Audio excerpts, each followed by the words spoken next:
හැම මනුස්සයෙක්ටම දියුණු වෙන්න ඕන. ඒ වුණාට කාලයක් ගිහිල්ලා හැරිලා බලනකොට සමහර මිනිස්සු දිනලා තිබ්බට සමහර මිනිස්සු එක තැනම හිර වෙලා තියෙනවා. මේවා වෙන්නේ ඇයි කියලා ඔයගොල්ලෝ හිතලා බලලා තියෙනවද? එකම කාලයක් තුල වැඩ කරලා විවිධ මිනිස්සු විවිධ මට්ටම් වලට යන්නේ කොහොමද කියලා ඔයගොල්ලෝ හිතලා තියෙනවද? මේ වීඩියෝ එකෙන් ඒ වටිනා රහස ඔයගොල්ලන්ට කියලා දෙනවා. සමහර මිනිස්සු ජීවිතයේ ඉතාමත් උසස් මට්ටමකට යනකොට ඇයි මේ සමහර මිනිස්සු ඉතාමත් අල්ප තැනක හිර වෙන්නේ? මේ ගැන කතා කරන සංකල්පයට අපි කියනවා time value perspective කියලා. විස්තරය කියන්න කලින් මම ඔයගොල්ලන්ගේ එක ප්‍රශ්නයක් අහනවා. ඔයගොල්ලෝ වීඩියෝ එක තප්පරයකට නවත්තලා ඒකේ උත්තරේ ඔයගොල්ලෝම හිතලා බලන්න. ජීවිතේ එක එක්කෙනාට එක එක දේවල් එක එක මට්ටම් වලින් ලැබෙන්නේ. එක්කෙනෙක්ට ලස්සන වැඩි, එක්කෙනෙක්ට සල්ලි වැඩි, එක්කෙනෙක්ගේ උස වැඩි වගේ දේවල් වෙන්න පුළුවන්. හැබැයි මේ හැමෝටම සමානව ලැබෙන එක දෙයක් මේ ජීවිතේ තියෙනවා. ඒ මොකද්ද කියලා පුළුවන් නම් ඔයගොල්ලෝ කියන්න. මම උත්තරේ කියන්න යන්නේ. ඒ තමයි කාලය. සල්ලිකාරයට තියෙන පැය 24මයි දුගියටත් තියෙන්නේ. ලස්සන කෙනාට තියෙන පැය ගානමයි අවලස්සන කෙනාටත් තියෙන්නේ. time value perspective එක ගැන කතා කරද්දී දැනගන්න ඕන මූලිකම සංකල්ප තුනෙන් පළවෙනි එක තමයි අපි කතා කරපු කාලය කියන එක. ගොඩක් අය හිතුවේ නැති වුණාට, ගොඩක් අයට තේරෙන්නේ නැති වුණාට ඔයගොල්ලෝ හැමෝම දැනගන්න කාලය තමයි ජීවිතයේ අද්විතීයම ධනය. මොකද ජීවිතයේ ඇති සියලුම වටිනාකම් කාලයේ වේදම් කරලා තමයි අපි ලබා ගන්නෙ. ඔයගොල්ලන්ට තේරෙන්න ලේසි වෙන්න මම මෙන්න මේ විදිහට ඔයගොල්ලන්ට මේක කියලා දෙන්නම්. ඔයාගේ ජීවිතේ වාට ලැබුණ කාලය බැංක් account එකක තියෙන ධනය විදිහට ගත්තොත් එimhe ඒ ධනය නිරූපණය වෙන්නේ ඔයාගේ කාලය නම් ඒ කාලය ඔයාට දැනගන්න හම්බෙන්නේ නැහැ. ඒ කියන්නේ ඔයාගේ බැංක් account එකේ තියෙන ධනය ගැන ඔයා හරියටම දන්නේ නැහැ. ඔයාට ඒ account එකේ තියෙන කාලය නැමැති ධනය ඔයාට තැම්පත් කරන්න බෑ. ඔයා කැමති වුණත් අකමැති වුණත් ඔයාට අනිවාර්යයෙන්ම withdraw කරන්න වෙනවා. ඊළඟ කාරණාව තමයි කාලය කියන එකට নিরপেক্ষ වටිනාකමක් නැහැ. ඒ තවත් දෙයක් එක එකතු කරාම තමයි ඒකේ වටිනාකම හැදෙන්නේ. පැහැදිලි නැද්ද? මම ඒක විස්තර කරන්නම්.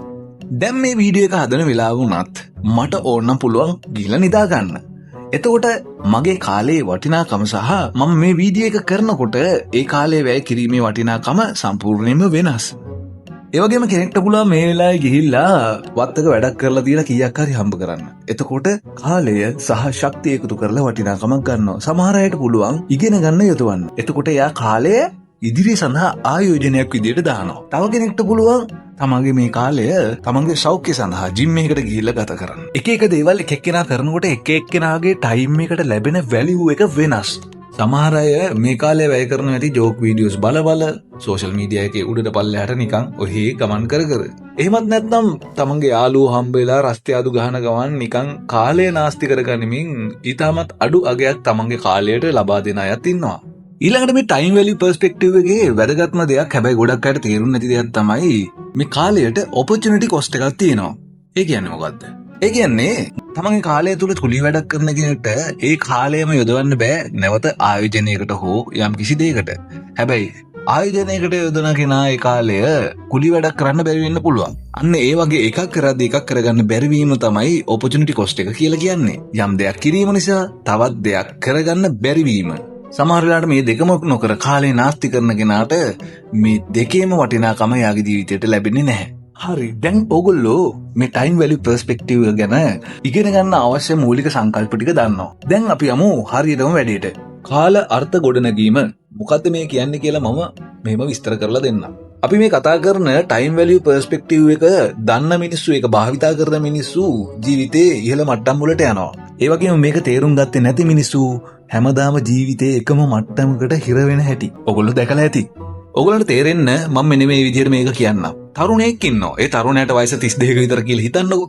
මේ තරුණයා ඉස්කෝලේ යන කාලේ කිසිම දෙයක් ඉගෙන ගන්න යොදවන්නේ නැහැ. එයා යාගේ ජීවිතේ ගොඩක් කාලයක් නාස්ති කරගත්ත කෙනෙක්. එයා යාළුවොත් එක්ක රවුම් ගහන්න ගිහිල්ලා, ඒ වගේම ඩ්‍රග්ස් වලට ගිහිල්ලා වගේ දේවල් වලින් එයාගේ කාලය ගොඩක් නාස්ති කරගන්නවා. එයාගේ දක්ෂතාවයක්, හැකියාවක් වර්ධනය කරගන්නත් එයා කාලය වැය කරන්නේ නැහැ.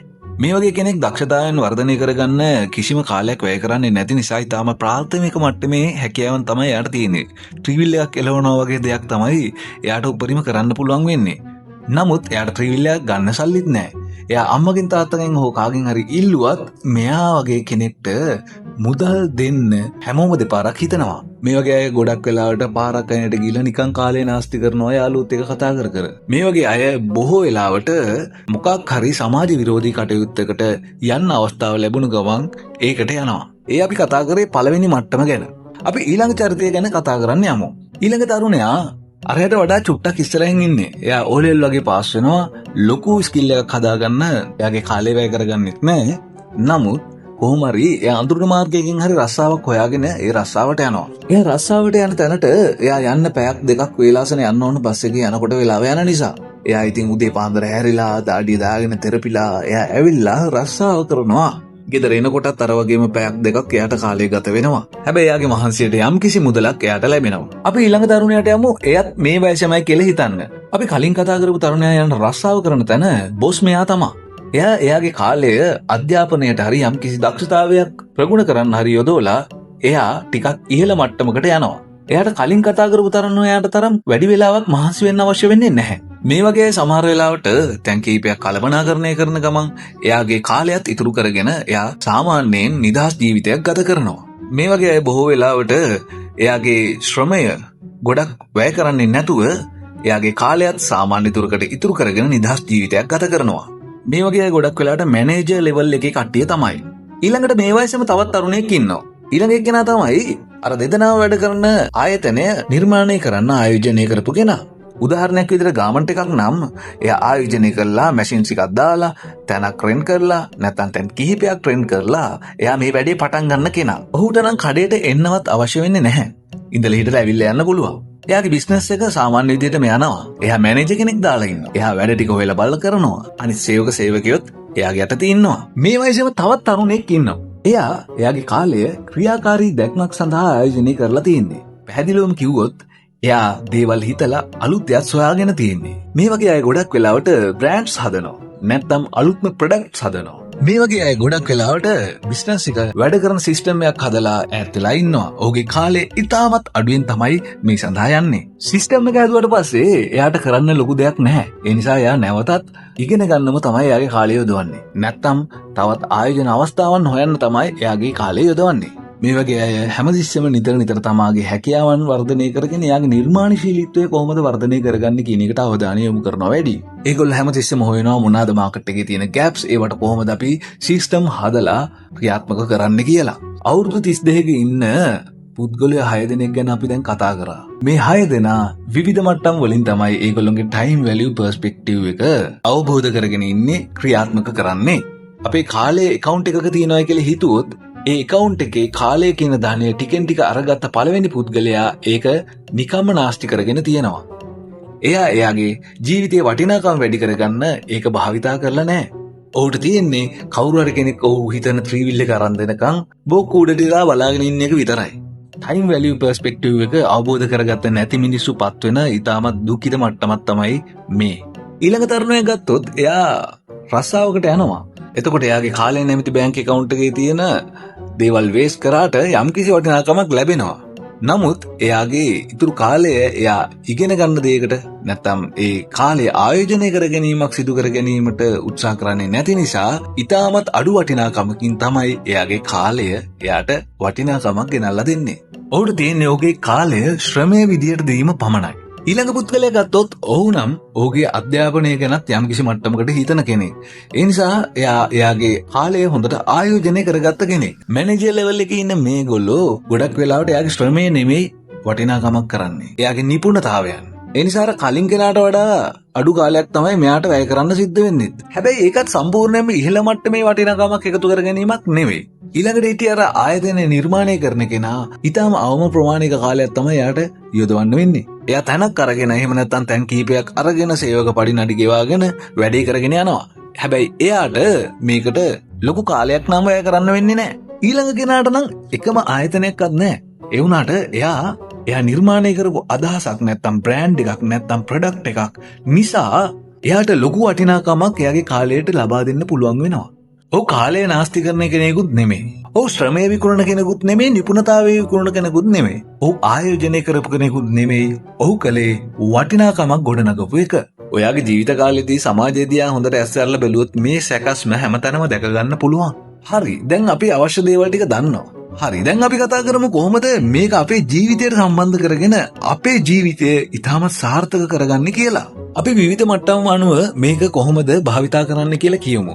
මුලින්ම අර බෝක්කුව උඩ ඉන්න තරුණයා නම් ඔයා කරන්න ඕන ඔයාගේ කාලේ නාස්ති කරන එක නවත්තලා ඊළඟට ඔයා නිපුණතාවයක් හදාගන්න උත්සාහ කරන්න ඕනේ.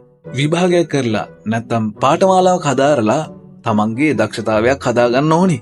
එයාට පුළුවන් එතකොට ආයතනයක් යටතේ වැඩට ගිහිල්ලා එයාගේ ශ්‍රමයට හරි වටිනාකමක් ලබා ගන්න.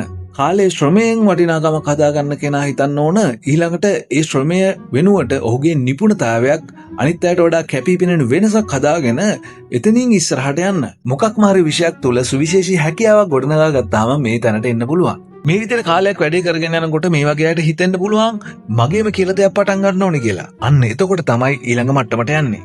මේ මට්ටමේදී ගොඩක් වෙලාවට තමන්ගේම බිස්නස් පටන් ගන්නවා, සිස්ටම් එකක් හදාගෙන ඒකට රන් වෙන්න හදා ගන්නවා. තමන්ගේ කාලය අඩිය වැය කළා බිස්නස් එකක් තුලින් එයාගේ වටිනාකම ලබා ගන්න උත්සාහ කරනවා. මෙතනත් ඉස්සරහට යන්න ඕන නම් පුළුවන් ඊළඟ පීවරට යන්න. ඒ කියන්නේ අලුත් දෙයක් හිතන්න. තමන් කරගෙන ආපු දේ ලෝකල් බිස්නස් එකක් නම් ඒක කොහොමද ග්ලෝබල් එකට ගෙනියන්නේ? කොහොමද අලුතෙන්ම බ්‍රෑන්ඩ් එකක් පටන් ගන්නෙ? මේ වගේ දේවල් හිතන කෙනෙක් තමයි මේ වගේ ලෙවල් එකට යන්නේ. දැන් ඔයාලට ජීවිතේ හිර වෙන මිනිස්සෙක් ගැන හොඳටම තේරෙනවා වගේම තමන්ගේ ජීවිතේ දිනන්න ඕන නම් තමන් ඉන්න මට්ටමත් අනුව තමන් කරන්න ඕන දේ පැහැදිලිව තේරෙනවා ඇති කියලා හිතෙනවා. තවත් වටිනා වීඩියෝ එකකින් ඊළඟට හම්බ වෙනකන් subscribe කරලා like එකක් දාලා comment එකක් දාන්න අමතක කරන්න එපා.